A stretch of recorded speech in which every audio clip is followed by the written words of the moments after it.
So let's start. So I'm on my Google Chrome. I hope everybody can see it. In Google Colab, you just go and say Colab.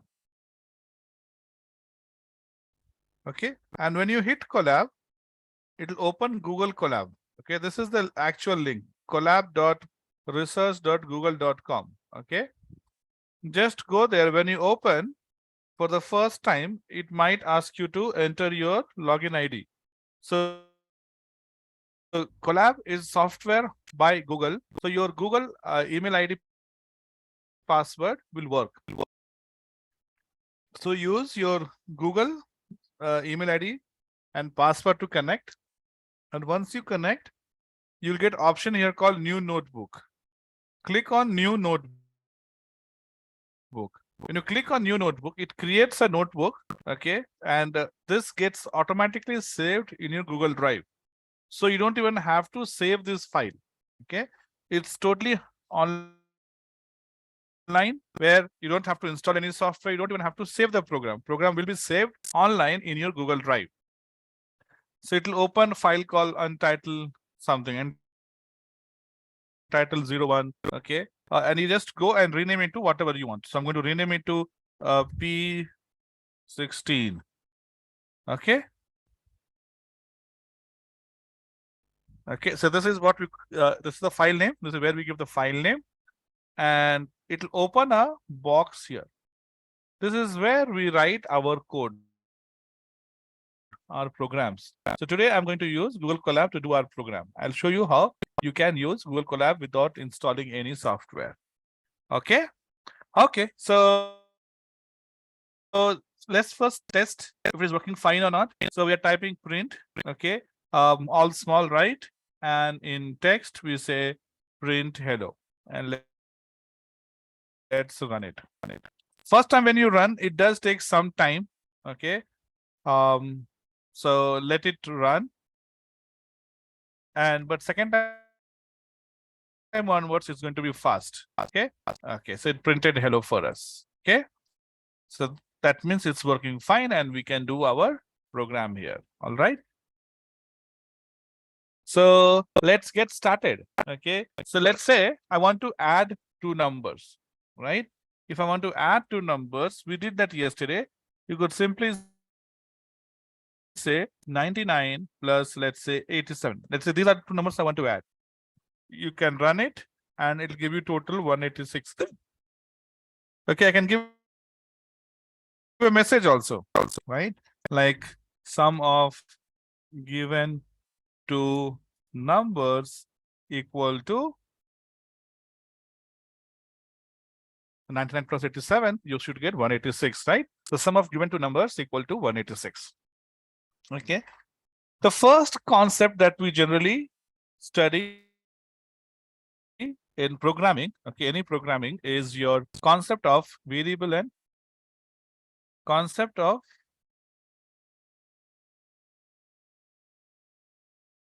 really, it is the language that you have set. You can set it to any language, French, Spanish, English.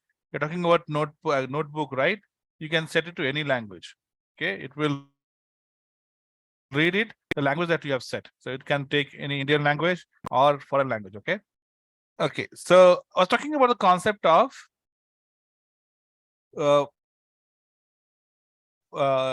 concept of variables and constant. Okay. So in mathematics, you generally solve. Let me run and show it. Okay. So let's say we talk about, okay, equation, right? In your mathematics, you do a equation, right? Something like you'll write y equal to x plus 5. You'd write y equal to x plus 5, right? A basic simple equation, right? When you write a basic simple equation like y equal to x plus 5, okay, what do we notice here? The value of 5 will not change. Yes or no? The value of 5 will remain 5. You cannot say, let's take 5 and assume it is 15. Let's take 5 and assume it is 20. I'll tell you, let's take cake and distribute to your friends. Can I say that? No, right? If it is 5, it has to be 5 only. It cannot be 50 or 15 or 500. Is it not? So this part of your equation is called as constant. Constant means that does not change its value. Okay. So when you write a simple equation, y equal to x plus 5, 5 is your constant part. And x is your variable part. Okay. X is your variable part. Yes, everybody with me? Now, variable of x can be anything. Variable of x can be anything. I can say, let's assume x as 0. Let's assume x as -1. Let's assume x as -3. Let's assume x as 100. I can assume any value for x. So it is variable because its value can change.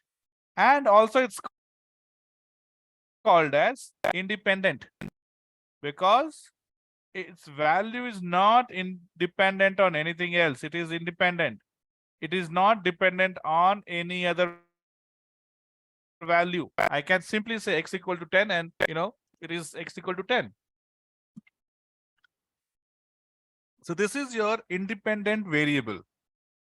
Now talking about y is also variable. Yes, its value can change. Okay, y is also variable, but it is dependent variable. With me, everyone? It is dependent on x. Okay, so if I say, let's take x as 0. If I say x as 0, y will become 5. 0 plus 5. So this is, okay, it's also changing value based on x. X I say 0, y becomes 5. I say x equal to 1, y becomes 6. I say x equal to -5, y becomes 0.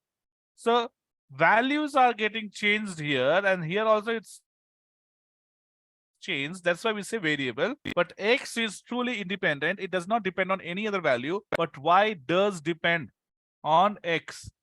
It doesn't depend so much on 5 because 5 is constant, but it does depend upon x because x is variable, right? So you have a variable here and you have a variable here. This variable is dependent on this variable.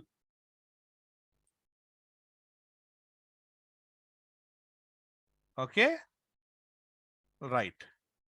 So if you go back to our program, let's try to sort this out. So I'm going to click on plus code. It is going to give me another set. Okay, if you hit on plus, it will give you next block of code. Here I go and I say y equal to x plus 5. Solve. So, okay. So here I go. And I told you, right? Hash is used for comment. Did I tell you? Hash in Python is for comment. That means whatever you type after hash will not be executed. Okay. So whatever you type after hash will not be executed. This is called as comment. So generally, we use this to write comments for us, for programmers, for human being. This is nothing to do with programming. Okay, you can write whatever you want to. Python will not execute it. So I'm going to write here. Okay, let's evaluate an equation. So okay, so y equal to x plus 5. Now you have to define x value. Before we find y, we have to define x value. So I'm going to say x equal to 5. Okay, when I say x equal to 5, so x is a variable, isn't it? Okay, let's make it something other than 5 so that we don't get confused between 5. I'm going to say 6 here, let's say. So x is a variable, okay, which has a value currently 5 or 6 rather, sorry, right? Now if x is a variable value 6, I can say here print y equal to y. So y would be what? 6 plus 5, right? Now I can copy paste same thing and put it here. Now I will say x equal to 16. Okay, so x is a variable which has a value currently 16, and y will definitely change. Y will now be 16 plus 5, 21, right? So these are your variables. So in programming, variables are very important because you can change the value of variable, but you can't change the value of constant, something which is constant, like say pi value, right? Small g, acceleration due to gravity, speed of light. These are all constant, right? These all have a meaning. You can't change the value. I cannot say let's take pi as 4.8. No, phi is 3.12, so it will remain 3.12 itself, right? You can't take it at 3 or 4 or 4.2, right? So, but most of the values, 99.99%, will have variables. So we need to use variables. This is how you define a variable in Python. Okay. So your x, y are variables here. Okay. So there are some rules for variable. Rules for variables is that your variable name, okay, so x is a variable name. Variable name can have alphabets. What are alphabets? A to Z, right? A to Z, capital A to Z, right? These are the alphabets. Or numbers 0 to 9, or underscore, nothing else. You can't have dot, full stop, comma, right? I can say underscore 1 equal to 50. So value, okay, val underscore 1 equal to 50 is a valid variable name. Okay, but val dot 1 equal to 90 is not a invalid variable name. Okay, you cannot give like this. This is wrong. If I run it, see, your collab is already giving you error. If you run, it'll give us error anyways here, syntax error. So this is not allowed. Okay. So this, okay, and just keep in mind, okay, um, for Python, okay, whatever value variable name you give, it doesn't really matter. Okay, I can say here, a equal to 999. I can say whatever equal to 189, or I can say quantity equal to 87, right? Now, the three variables I have used, last three line you see, for Python, it doesn't really matter what you give. Python is comfortable with whatever name you give, but we are not that comfortable. Okay, so when you give a equal to 999, fine, okay, good, right? But it doesn't give us a meaning what a means. So, okay, so that's why we discourage, we don't generally write such variable names. Give a name which makes sense, like quantity. Okay, quantity, when you read, you know, oh, okay, this is talking about the quantity of whatever, okay, quantity of pens, quantity of people or whatever, right? So it gives you some meaning. So always give some meaningful variable names. Do not give any random variable names. Okay, always have some. Okay, so all these three are valid, right? This is also valid but not preferred. Okay, same thing here. This is also valid. For us, it will be difficult to remember the variable name, but Python will remember it. Okay, but it's not preferred. But quantity equal to 87, this is something valid and also preferred. Okay, we prefer such variable names.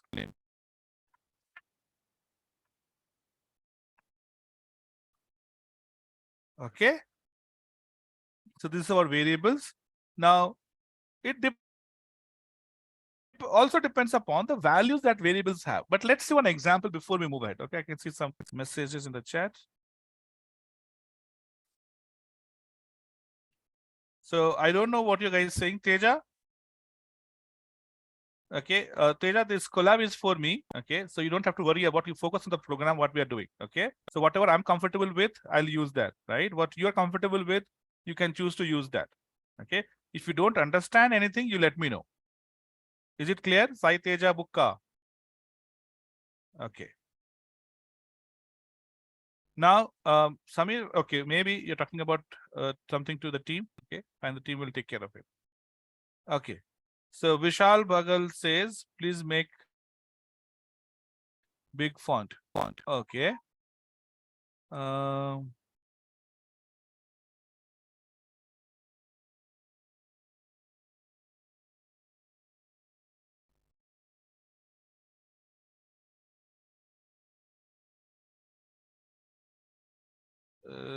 so let me see if you can see something. This is just okay. So okay, let's do one thing then. Let's go back to our PyCharm. Okay. I'm going to PyCharm and we will do it here. So I'm not sure how to change the font size here. Text, let's see here. Okay. And I will give a bigger text here. Okay, this is for definitely for something else. This is for designing. Okay, I'll go to PyCharm better. Okay, my already PyCharm has a bigger text. Okay, I'm back on PyCharm. Let's continue to work here. As most of you are saying that you are not able to see, but you actually understood, right? How you can do programming on Collab. You don't have to install any software. You can directly log in. You need your Google login. So log in using Google and get your access to the file. Okay. Coming back to okay. So see, I'm actually doing some research on Indian languages. We are doing a project where we are making most of the applications available for Indian languages. That's why you saw my collab being in that language, Hindi language. Okay. So I've already set it. I can't reset it. That's for my project. Okay. We are creating a project for all the Indian language. You set and that application will be available. So that's why I have set it to Hindi. Okay. Now coming back to PyCharm, I think here I have anyway set bigger picture, bigger font, so you should be able to see it clearly. Okay. But you understood, right? My purpose of showing you collab was to demonstrate you how to use collab for your work, right? Great. Okay. Perfect. Okay. So before we move ahead, let's do a program. Okay. Let's write a program. Let's write a program to find area and say perimeter of a rectangle. Okay. Now you see, and especially those who have not done programming before. When you approach a programming or any business problem or any problem for that matter, okay, any problem, whether it's a programmatic program problem or a general life problem, approach, okay, has a 3-step solution. First, you understand, okay, what is required. If you have to solve a problem, you need some information, you need some data, you need some tools to work with, right? So if I tell you to write a program to find area and perimeter, what is that you need?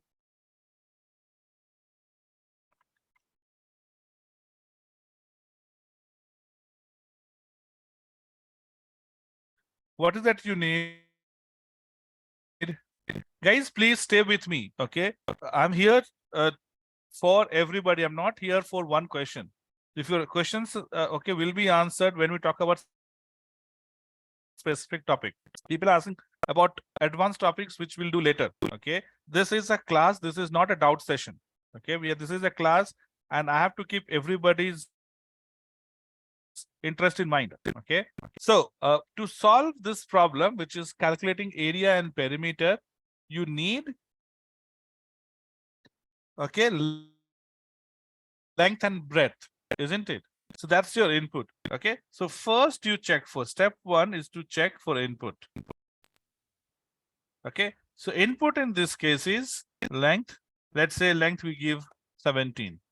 Then breadth you give, let's say 16.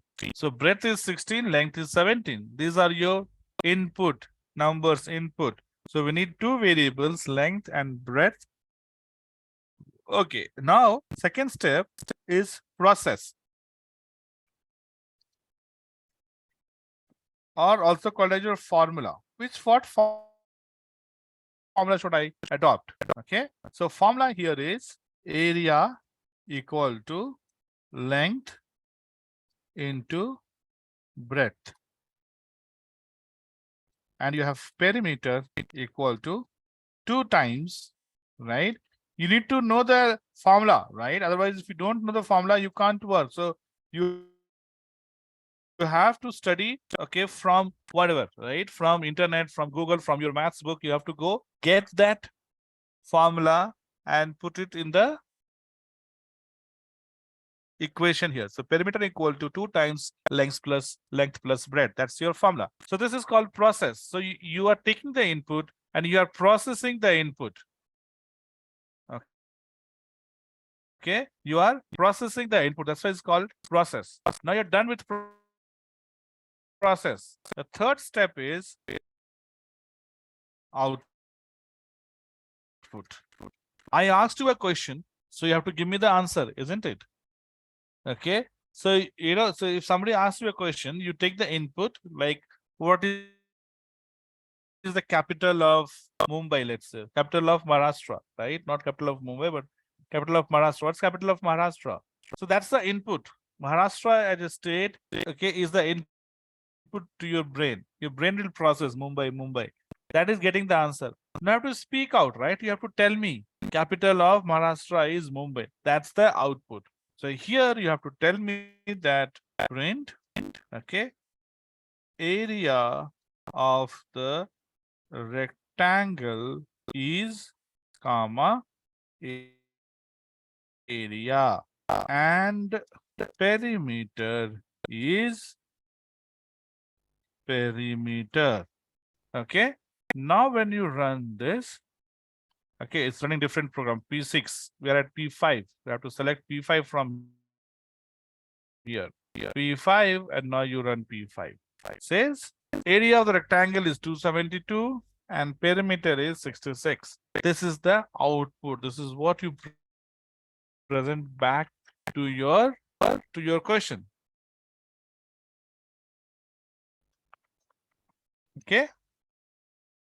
This is a simple program where that's we have used Python programming to solve a problem, right? Now you can, if you want to practice, you can take the cue from this program and try to solve area and perimeter of a rectangle. I have done it. So maybe of a square, of a circle, okay, of a triangle. Those things you can do on your own, right? So try to go through the formula for various, we call them as shapes, isn't it? So go through various shapes. You can even go to three-dimensional shapes, okay, and you'll calculate their area and volume. In two-dimensional shapes, we talk about area. In three-dimensional, we talk about volume, like cuboid, okay. So there you go and find volumes, right? Look at the formula and create your program to solve those, and you will get practice, right? So this is how you solve a simple program. The next topic I want to talk about is called format string or F string. Your F string is called as format string. So see here, what format string says is we can format the input and output in a better format, okay? So here you see it says area of rectangle, and then you're closing the code, opening the, okay, writing variable, again closing, opening, right? And if you have, let's say if you have to deal with 4 or 5 or 6 kind of variables, it can get confusing, right? Closing, opening, closing, opening. closing, opening quotation can get confusing. So instead, what you can do is you can use format string. How to use format string? Okay. Take the same print statement. Okay. Don't close the quotation. Okay. Keep it like a single line. Okay, and you have to close it here, isn't it? Now, if I run it, you know that if you run it, the values in the content will be printed as it is. So we are not done yet. This is okay. This is first step. Then you put F here.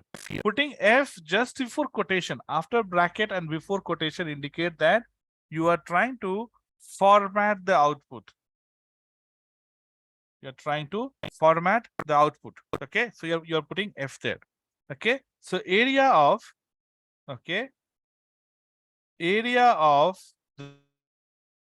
the rectangle is okay. Now this is not a text. Okay, we don't want this to be a text. We want it to be replaced by its value, isn't it? So when you want something to be replaced by its values, you put a curly bracket here, flower bracket.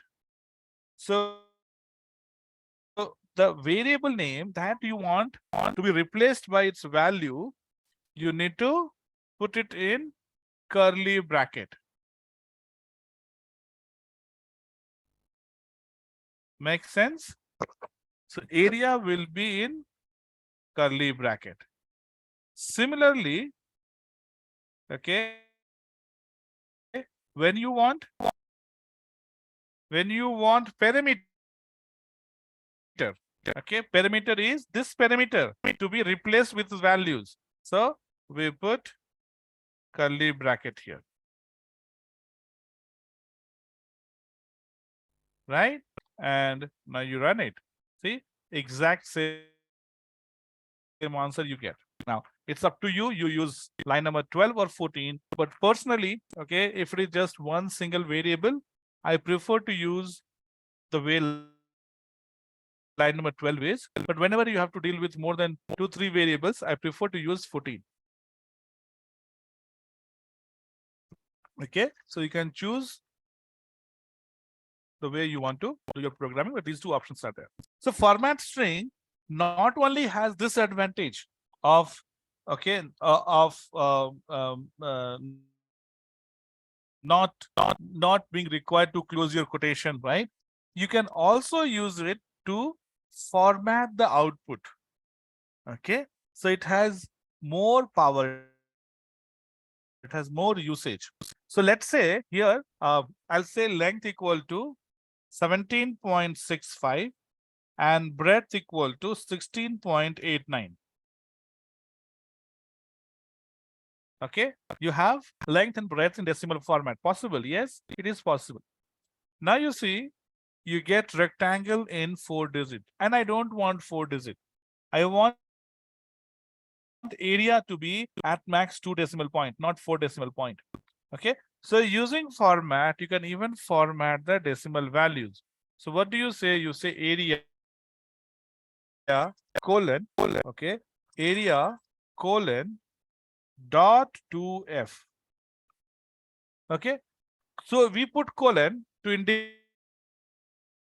or tell Python that left of colon is your variable and right of colon is the format. Left of colon is the variable that we want to use, and right of colon is the formatting that we want to do. Okay, so you have area on the left and format. Format is 0.2f. So when you say 0.2f, point is a decimal value. 2 is saying that 2 values after point, 2 values after decimal.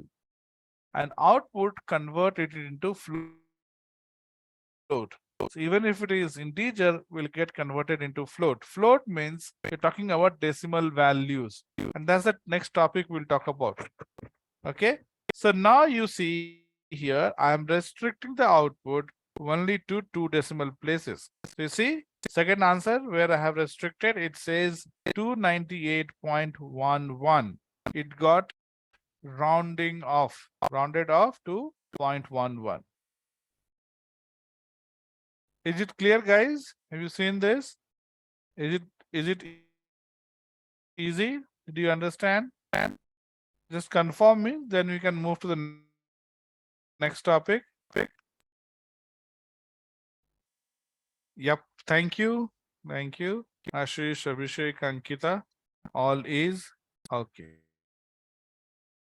Next, we'll talk about different data types. So when you deal with data, right, you need to know the type of data because the operation that you can perform or the text, the analysis that you can perform depends upon the nature of the data.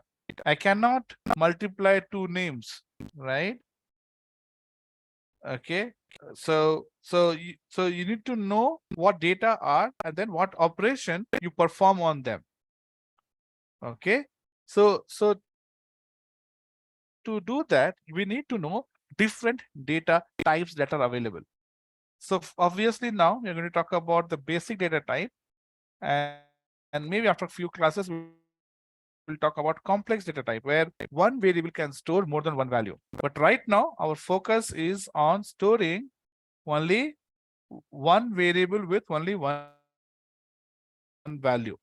Okay.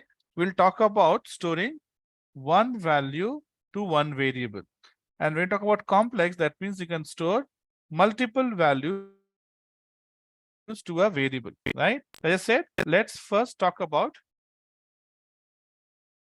okay, how to store one value to a variable. Now see, all the examples, all the variables that we have done so far,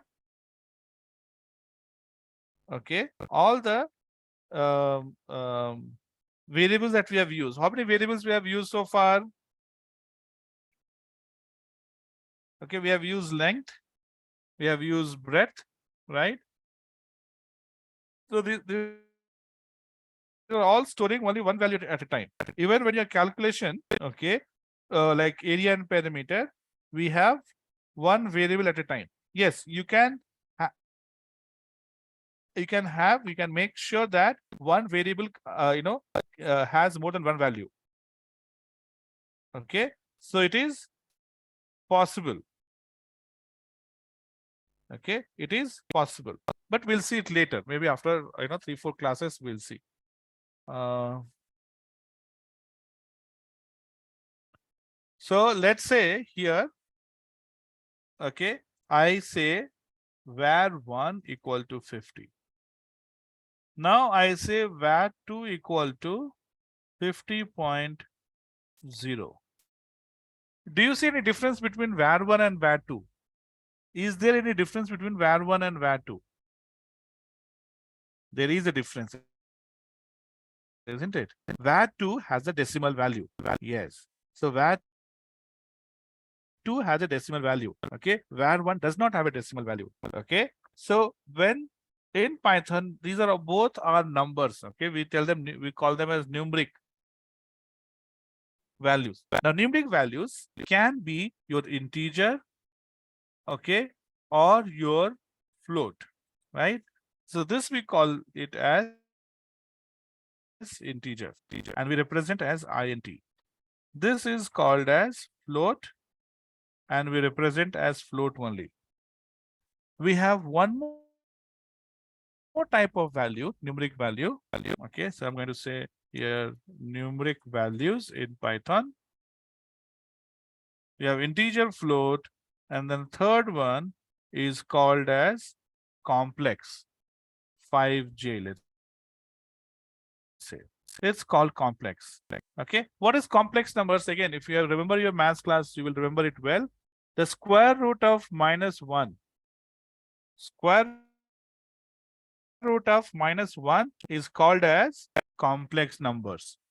Okay, so in mathematics we represent it as um I in mathematics. Okay, we represent it with I. In Python, we represent it with J. That's the only difference. Okay, but it represents square root of -1. So we'll talk about it. Okay, we will talk about it a little bit later. bit, but today will be our last discussion on complex. We're not going to discuss, any further from after today. Okay, but we'll see how they are declared, how they are used. Okay, so these three are your numeric types. Okay, in okay, so this is your imaginary number. Yes, Santosh, this is your imaginary number, complex or imaginary. Okay, so in Python we call it as complex numbers. Okay, now if you want to know that what type of data it is, okay, we have one more function called as type. So now we are going to learn our second function, right? We learned print yesterday. Today we're going to learn type. So we're going to learn our second function for the day, which is called as type. So type will tell us what data type it is. So you say here print type of var1. So we have two functions here. We have type here, we have print here. Type is your inner function and print is your outer function. Okay. So you can have any function. You can have function inside a function, inside a function, inside a function. Okay. You can have function inside a function, inside a function. And this is managed using stack. We'll talk about when we get into data structures, but don't worry if you don't know what stack is. When you have multiple functions, one inside another, first innermost is executed completely. Then the second outer, then the third outer, then the fourth outer. Here we have only two, right? So you have here print and type. So first type is executed and then print is executed. Okay, first type is executed and then print. So type gives us the data type of var1. What is the data type of var1? It is integer. So when you run it, okay, you see it says class int. Everything in Python is treated as class and objects. Okay, so we say class only. Okay, now what is class? If you know, it's good. If you don't know, nothing to worry. We are going to spend time later towards the end of our discussion to understand what class is.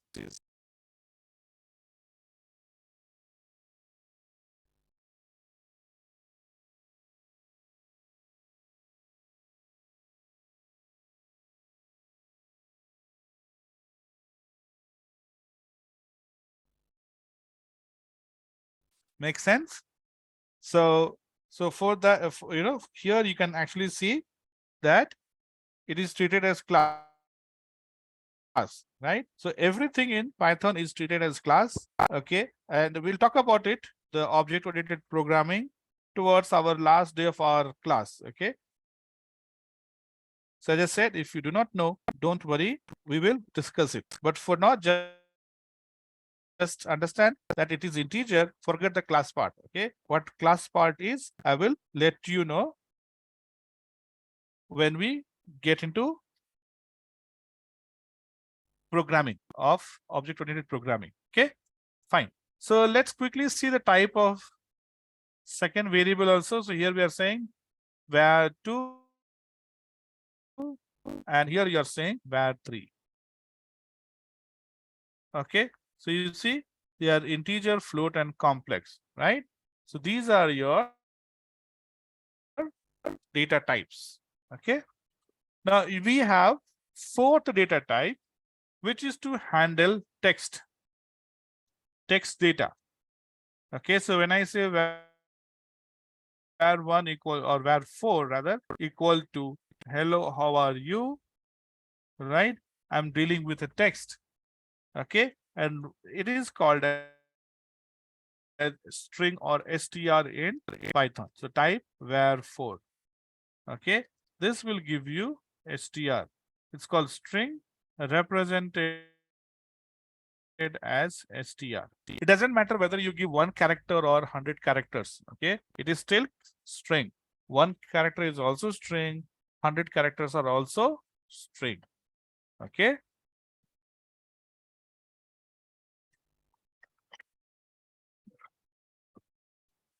Now,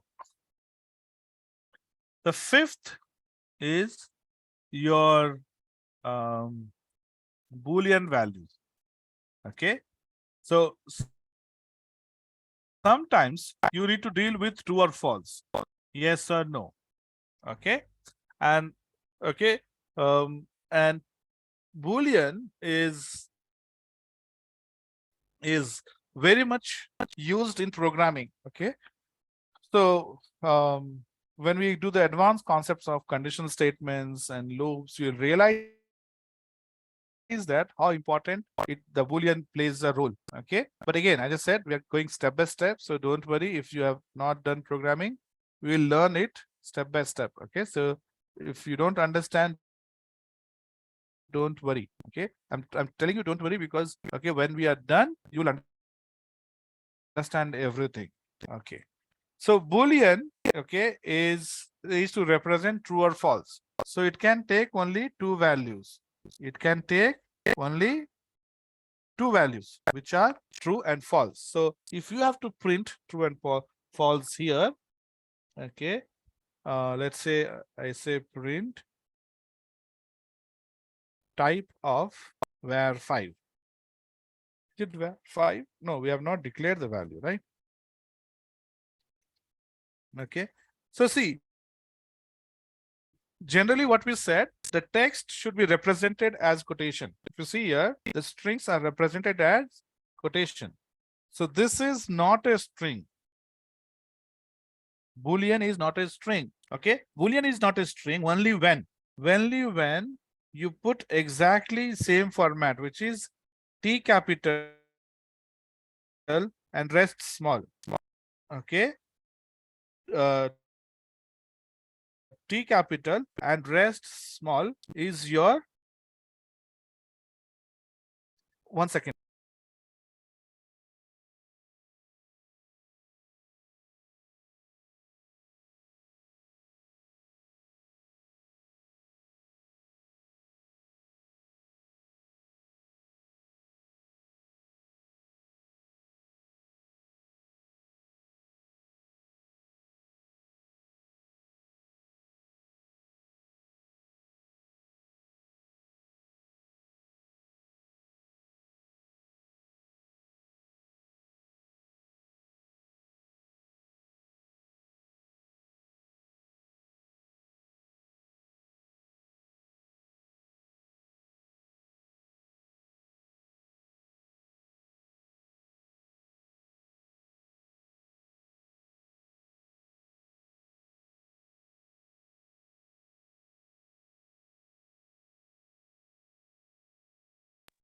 Hello guys, sorry, I'm back now. There was someone waiting for OTP, so I had to give that. Okay. So I was talking about Boolean values, right? So I said Boolean values are, it looks like text. Only, okay, only difference is that it is text, but it has to have a special meaning, which is T capital RUE. Now you cannot give it the way you want to. This is not a Boolean. This is a text. So if you have to give something like this, you have to give in quotation. Okay, but if you are giving true like this, or you're giving false like FALSE. So I told you Boolean will have only two values, true and false. T capital rest small, F capital rest small. These are the only ways to give the values to variable of type Boolean. Okay, it represents yes, no kind of thing. Yes, no. Okay. So when I say print type of var5, you see, you get Boolean, bool.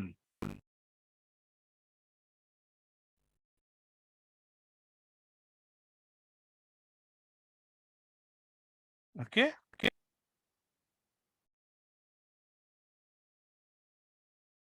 So this is how Boolean works.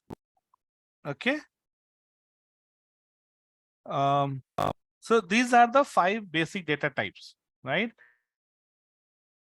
These are your 5 basic types of data that we use. I told you we have complex data also, but we'll do that later, not now. Okay. So I told you we need to understand the data type because that also tells us how to use the data, isn't it? Okay. So we have to know what are different operations that we can perform on data. So when you have numeric data, that is your integer, float, and complex, you can perform what we call as arithmetic operators. Arithmetic operators. Arithmetic operators are mathematical operations that we perform on numeric data. Okay, we perform on numeric data. Okay.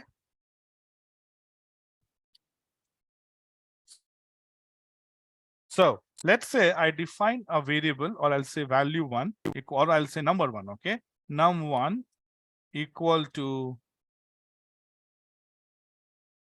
20 and num2 equal to 10.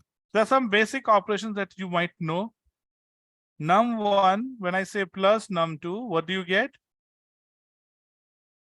You get 20 plus 10, 30, isn't it? This is called addition. This is your subtraction, right? This is your multiplication, and this is your division. Okay, addition, subtraction, multiplication, division, very much like what we did earlier today, where we calculated area and we calculated perimeter. Okay, this is what you have. This is basic mathematical operations. But we also have some advanced operations. Okay, so if you want to find power, okay, 5 to the power 3, 5 cube. How do you do that? So you say print, okay, 5 star star 3. 5 star star 3. Star star is sign for power. Single star is multiplication.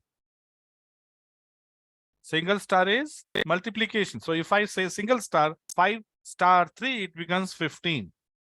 But if I say 5 star star 3, it becomes power 5 cube. Okay. So this is for power. Then you have double star 20, or let me use num1. Okay. Divided by num2. Okay. This is called normal division. So you will get decimal values as well.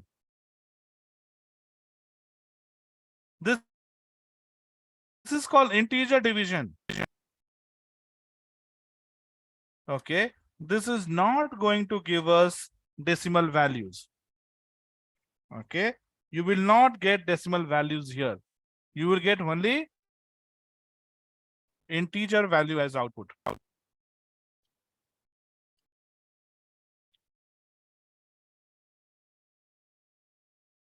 So when you run this application, you see here you're getting 2.0. 20 divided by 10 is 2.0, isn't it? But when you say integer division, it gave you only 2. Now if I make it 27, let's say, so 27 by 10 will give us 2.7 there, division. But what we get for double division, integer division, line number 38, division will give us 2.7, correct? What do we get at 40? Let me see who can answer. What do we get at 40?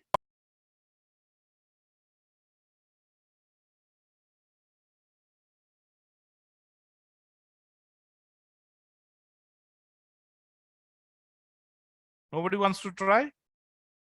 It will give us only the integer part, which is 2. You still get 2 here only.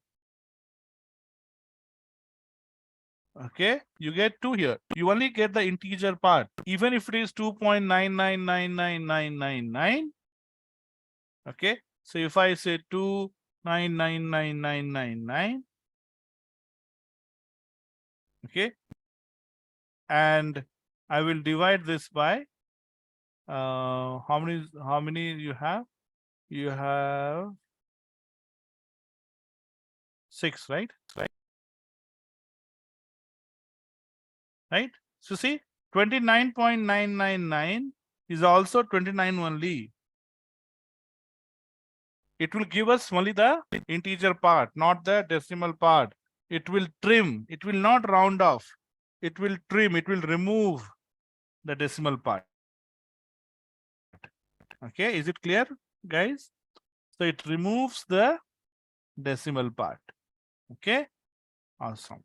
So these are okay. There's one more thing. Sorry, it's called remainder. So if you divide something by another number, and if you want to know the remainder, we use what we call as modulo sign. Modulo sign is represented as mod percentage. This is your mod, we say modulo or mod. Simply we say mod. Okay, this gives the remainder value. Okay, so if I divide 23 by 7, okay, 23 division of 7, so what do you think you will get? You will get 7 3s are 21, right? 3 point something, 3 point something something something. But if I put, okay, so let's say, okay, so this will be 3 point something.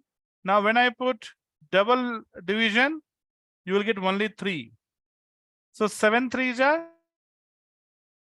21. What is left? 2 is left. So if you do modulo, you get only 2 here. Right? This is your remainder. This is the actual division. This is your integer division. And this is your remainder. Right? So these are the different arithmetic operators. Okay, we'll talk about operators and operations now. And tomorrow when we meet, we will take examples and we will see how these examples uses these operations and operators. Okay. So apart from this arithmetic operators, we have something called as relational operators or conditional operators. Relational operators talks about relationships. And what are the relationships that we have? You have greater than, less than, greater than equal to, less than equal to, equal to, not equal to. These are called relational operators. You are comparing two values. Okay, so these are the operators. What do you get as output? Output is always a Boolean value. Is it greater? Yes, no. Is it smaller? Yes, no. Is it equal to? Yes, no. Is it not equal to? Yes, no. Okay. So your input could be numbers and output is always a bool value. So if I say val1, comma, val2 equal to 23, comma 33. You can also define multiple variables in one single line. Okay, you can also define values in one single line like this. So when I say val1 comma val2, you can keep on adding different variables. Let's say if you have 5 variables, you can say val1 comma val2 comma val3 comma val4 comma val5 and then equal to the number of values that you have to put on the right hand side should be same as the number of values on the left hand side. So if you have 2 values on the left hand side, 2 variables on the left hand side, you should have exactly 2 values on the right hand side. Okay, and these variables take values from left to right. So the left first value on the left will take the first value on the left. So val1 will become 23 and val2 becomes 33. Let's say I put val3, third variable. Okay, and here you can say 23. So now val3 will take 23. Okay, val3 also becomes 23. Okay, so you have 23, 33, and 23. Okay, so these are the values that we'll be using. So these are like your input. Now we have to focus on processing or the formula. Okay, so first is greater than, print val1 greater than val2, and I'm going to say print val1 greater than val3.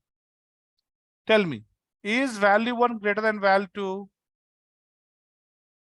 50.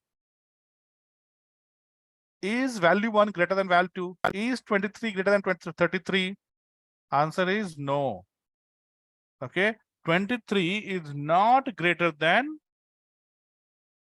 33. So you will get false. So this will return us false. Okay, let me copy and paste same thing so that we have so many output, right? We should not get confused with so many output. So I will copy and paste same thing so that we know what we are talking about. Okay, so your first is going to be false because value 1 is not greater than value 2. Now value 1 greater than value 3. Is 23 greater than 23? No, 23 is not greater than 23. So this will also be false.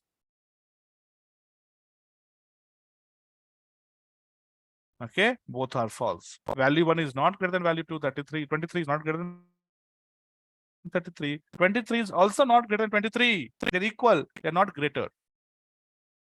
Okay, now let's check with greater than equal to. So I'm going to delete this output. And here I'll say val2 greater than val3 equal to. This is val2 and val3, right? Now you tell me. Line number 53. Let's see who can tell me. Line number 53. Is it true or false? Value 2 is 33. Is 33 greater than or equal to 23? Val3 is 23. Is 33 greater than or equal to? Okay, answer is yes. Val2 is greater than. So greater than or equal to. Okay, in both the cases you get it as true. So 33 is greater than 23. Okay, 33 is greater than 23. So you will say yes, it is greater. So this is going to be true. Now what about 54 line number? Value 1 is 23. Is 23 greater than your 23? No, 23 is not greater than 23, but 23 is equal to 23. So we also have equal to sign, isn't it? So 23 is greater than or equal to, so it becomes true.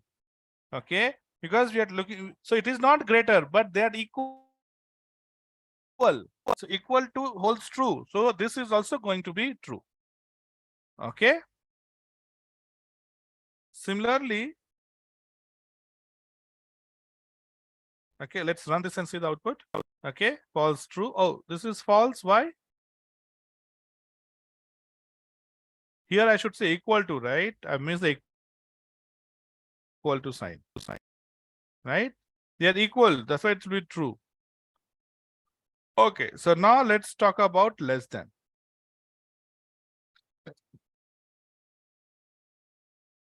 Okay, let's delete this. Now I'm going to say less than less than equal to less than equal to. Value 1 less than value 2. Value 1 less than value 2. Yes, value 1 is less than value 2. So it is going to be true, right? Value 1 less than value 3. 23 less than value 3. No. 23 is not less than 23. They're equal, they're not less. Equal values are neither less nor more, they're equal. So this is going to be false. Value 2 less than equal to value 3, value 2 less than, no, it is greater. So it is going to be false. Value 1 less than value 3. Oh, I did not change this sign. See, you should change this sign also, right?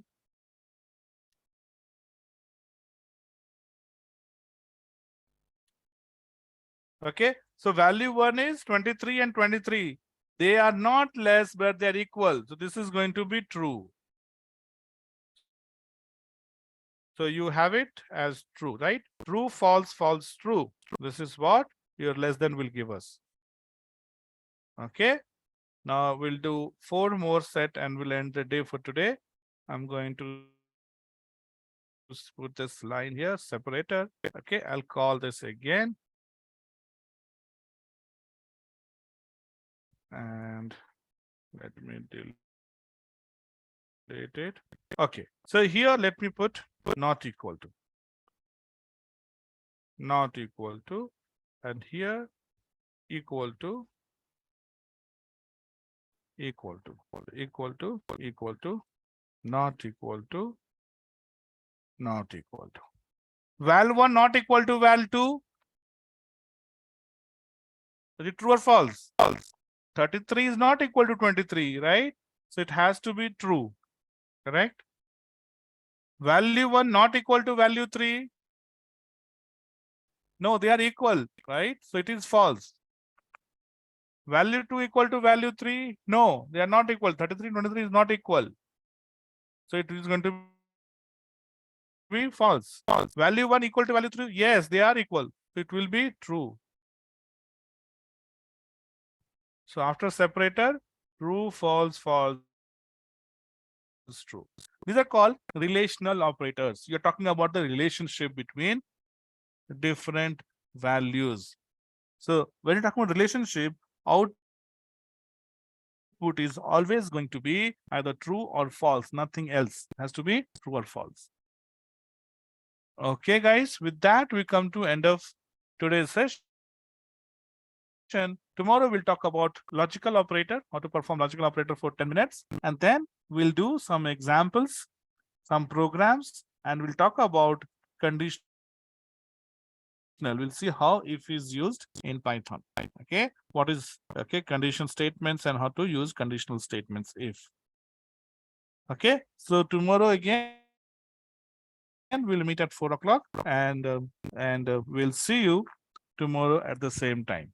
Okay, have a good evening, everyone, and see you tomorrow. Take care. Bye.